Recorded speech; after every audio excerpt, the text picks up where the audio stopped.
Kung ang mga taga-Tondo o galing Tondo, si Sara o galing Kanal. Kanal Queen. Si Hanilit nga, namumukpok ng cellphone eh. Si Kitty Duterte, nagmumura. Oh, si Digong, nagmumura. Umapatay. Si Sara, nanununtok. Si Pulong, nananaksak. Putang ina, pamilyang... That shows your emotional instability. Lutang nga.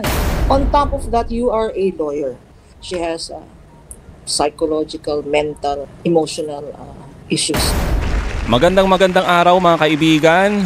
Nako, mainit itong pag-uusapan natin mga kaibigan. Dahil abogada sa abogada, talagang tinanggalan ng maskara at sinampal ng katotohanan itong si BP Sara.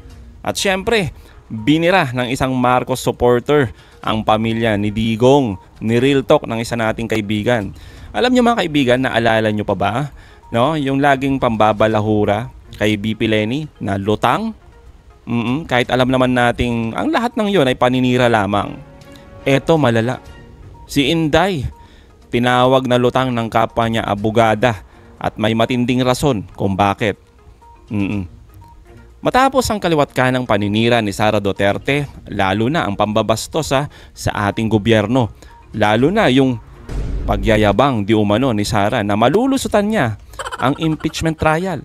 Abay heto, sinampal ng katotohanan ang pagiging kampante at di umano yabang ni Sara. Pero unahin muna natin mga kaibigan itong Real Talk malala ng isang Marcos supporter sa pamilya Duterte kung saan mukhang tinamaan ng mental problem itong mag-ama, no? Si Digong at si Sara. Tapos si Kitty, abay malala din ang tama mga kaibigan. Pakinggan natin to Pero bago ang lahat, pakilike naman po muna ang ating video, pakishare na din at subscribe na po kayo sa ating channel. Maraming salamat po. Eto mga kaibigan Real Talk malala. Courtesy kay Kent Garcia. Eto, umpisahan natin. Paano kaya malulusutan ni Pulong yan? Harapin na lang ang kaso na yan. Ako makakalusot yan. Sabi ko sa inyo mga kababayan, powerful yan sila. Si Sara nga, nagwawala sa Maynila, pinagbabastos yung mga kongresista Oo, gusto nga ni Sara makipag-away sa kanal Oo, yan yung utak kanal. Ugaling kanal. Kung ang mga taga-Tondo o galing Tondo, si Sara o galing kanal. Yeah? Si Kanal Queen. Si Hanilit nga, namumukpok ng cellphone Bukol nga yung pulis Yeah? Si Kitty Duterte, nagmumura. Si Digong, nagmumura. Umapatay. Si Sara, nanununtok. Si Pulong, nananaksak. Putang ina, pamilyang ano pala ito iskandaloso. So hindi ito fake news mga kababayan. Kalat na kalat po yan. Well, tama naman mga kaibigan, 'di ba? Hindi yan fake news kasi nagkalat naman yan. Totoo yan, 'di ba? Yung kay Sara, yung pagmumura niya, pagbabanta, kay Hanilet, 'di ba? Lahat po yan. Kaya po nilagay natin doon sa background ni Kent. Nandiyan lahat yan, 'di ba? Balitang-balita yan. Para malaman ng iba na ang lahat ng ito ay hindi po gawa-gawa lang. May mga resibo po yan. Okay, tuloy po natin 'to. Kita nyo, mga kababayan sa balita, okay naman daw ang kondisyon ng kalusugan ni Digong. Ngunit, meron siyang mental problem. O ano nga ba yung mental problem na yon? Kalungkutan. Natural kalungkutan, nakakulong ka Hanggang mag-happy-happy ka dyan sa loob, malamang malungkot ka. Oo. Ngayon, meron nga daw po si Kitty, kasama ang tatay, tapos meron daw tugtog ng Moving Cinderella. Bakit hindi na lang nilagay Beauty and the Beast? Yeah, yung Beauty and the Beast. Yeah. I believe I can fly. Pagising mo, may sinunog na dahon, amoy karton na basa. Ay weak and bake. Resulta mo sa kakasinghut, nagtawag ka ng people power. Pinapalive mo ang iyong friend, ay lulusubin ang bahay nyo. Yun pala ay prank lang, nasubrahan sa kapi. Diyos ko, meron kasi yung balita mga kaibigan na i-raid daw yung bahay ni Duterte. Tapos, eto nga, biglang gumawa ng eksena itong si Kitty na i-raid. Tapos malalaman lang lahat, prank lang pala. Napansin nyo mga kaibigan, pag merong issue ang mga Duterte na malala, biglang hahaluan ng mga ganyan na eksena Napansin nyo yon mga kaibigan?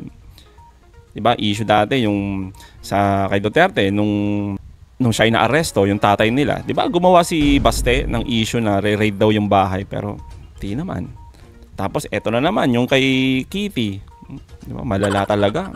Tsaka mga kaibigan, na speaking of mental problem, ganito din ilarawan ng isang magaling na abogada itong pinaggagawa ni Sara Duterte. Kasi nga hindi na normal yung galawan, yung kanyang mga pambabastos, paggahamon. Kumbaga parang hindi ka vice presidente at may mataas na pinag-aralan. Abogada din po si Sara. Kaya heto mga kaibigan, na matindi yung real talk ni Attorney Lorna Capunan. When you use intemperate, you use abusive language, that shows your emotional instability. Lutang nga eh. Umpisa pa lang mga kaibigan, no? Which is true naman.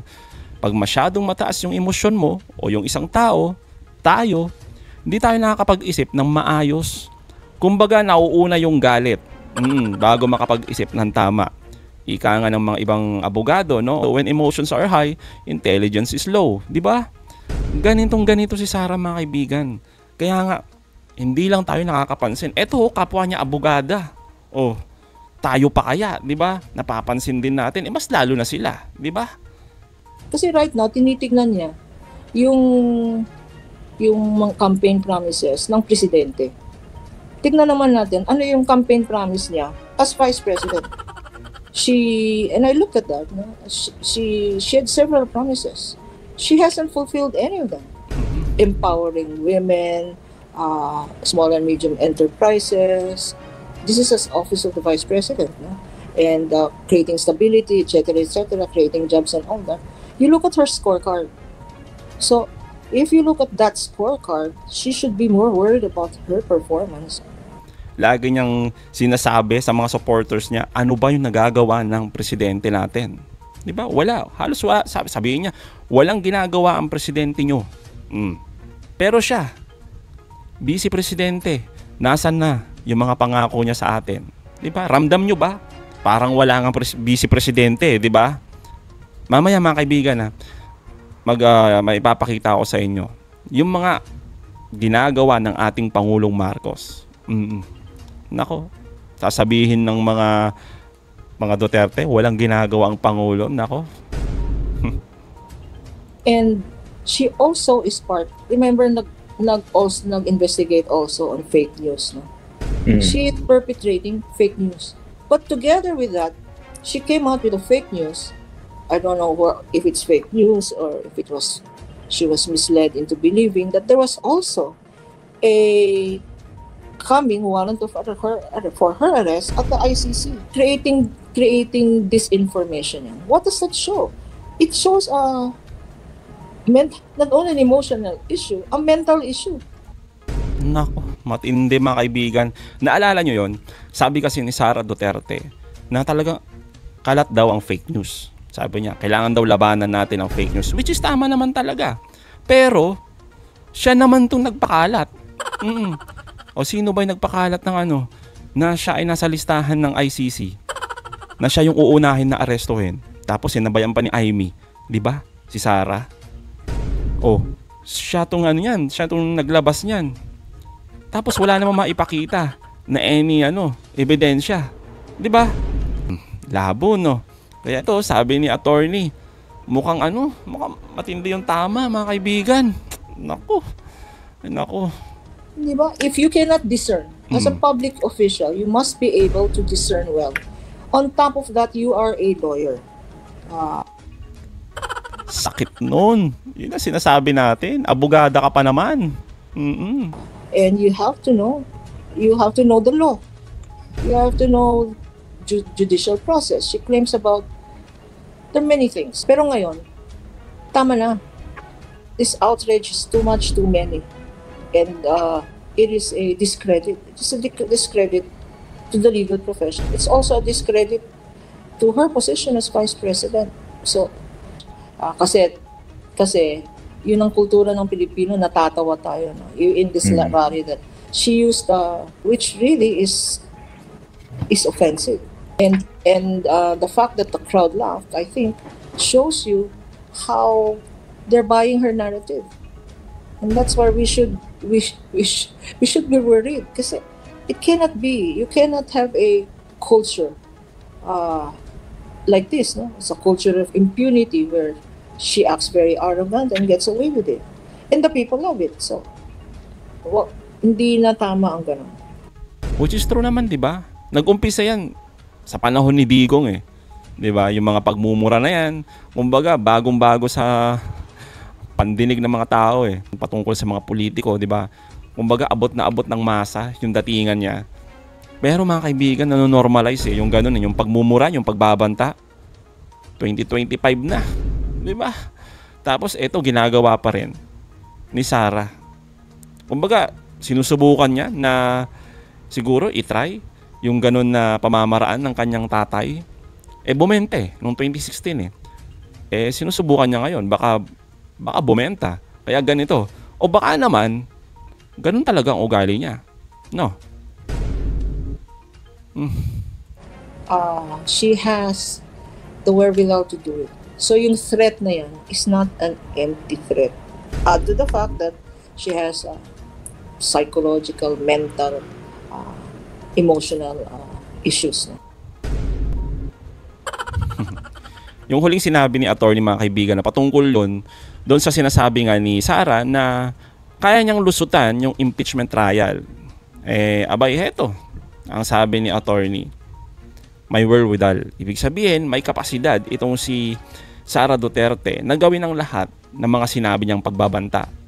O di ba mga kababayan, matindi talaga, nakakatakot. Di ba? Kumbaga nakakakilabot itong vice presidente natin. Kung ganyan yung sinasabi ni attorney na may issues talaga, no? Mental problem. Yung pag-iisip. Hindi mo na malaman kung tama ba yung ginagawa mo. No? Yung mga aksyon na ginagawa mo ngayon, yung mga pinagsasabi mo na pwede mong gawin kasi nga may kakayahan ka, wherewithal, di ba? May kapasidad kang gawin lahat 'yan. Yung pagbabanta mo sa ating pangulo, yung mga pinagsasabi mo, pagmumura mo sa mga congressman, lahat 'yan mga kaibigan na may posisyon, may kapangyarihan lahat 'yan. Paano na lang tayo? Di ba? Nakakatakot. Kaya ito mga kaibigan ipapakita natin ngayon sa mga kababayan natin yung sinasabi ni Sara na laging pamumuliti ka.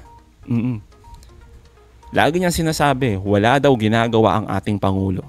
Eto mga kaibigan, sampal sa mga sinasabi ng mga alipores ni Duterte, pati na rin sa ating Vice Presidente na wala daw ginagawa ang ating Pangulo. Kabaligtaran mga kaibigan.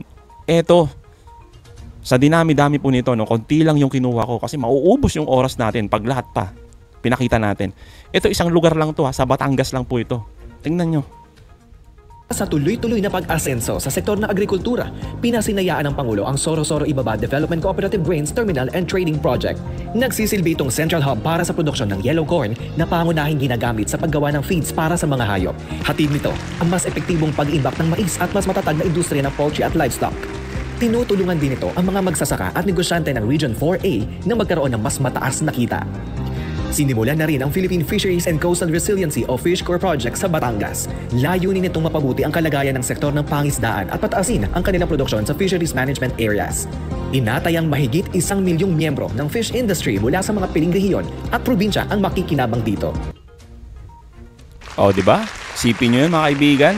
Ang daming mga kababayan natin na mambibigyan ng magandang trabaho. At hindi lang yan, eto pa. Kabilang sa mga hakbang ng proyekto ang pagpapabuti ng mga polisiya sa pangangasiwa ng pangisdaan, pagtatayo ng mga pasilidad para sa rehabilitasyon ng mga baybayin at yamang tubig, at paggawa ng infrastruktura na magpapaigting sa sektor ng pangisdaan sa bansa. Tinutukan din ng Administrasyong Marcos ang pagpapalakas ng manufacturing sector. Pinasinayaan ang 2 planta na nagbigay ng libu-libong trabaho sa mga Pilipino. Una na rito, ang Mega Manufacturing Plant, isang world-class facility na naghahatid ng kabuhayan sa lalawigan at nagbibigay kaalaman sa publiko tungkol sa paggawa ng canned sardines. Mayroon din itong Research and Development Facility na nagsilbing sentro ng innovation sa food manufacturing. Kasunod nito, ang Expanded Petrochemicals Manufacturing Complex of JG Summit Olefins Corporation, ang pinakamalaking polyolefin manufacturer sa Pilipinas. Nagdulot ito ng benepisyo sa mga lokal na negosyo sa plastic, pintura, goma at iba pa dahil sa mas abot kayang gastos, mas mataas na produksyon at matatag na kompetisyon sa merkado. Sa bagong Pilipinas, damang-dama ang makabago at makataong pag-unlad. Palakpakan mga kaibigan, di ba? Maraming salamat sa ating gobyerno at sa pangunguna ng ating Pangulong Marcos. Ito ba yung walang ginagawa?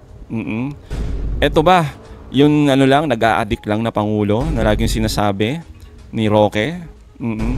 Eto ba yung namumuliti ka, Madam Sara? Ang daming ginagawa ng ating Pangulo.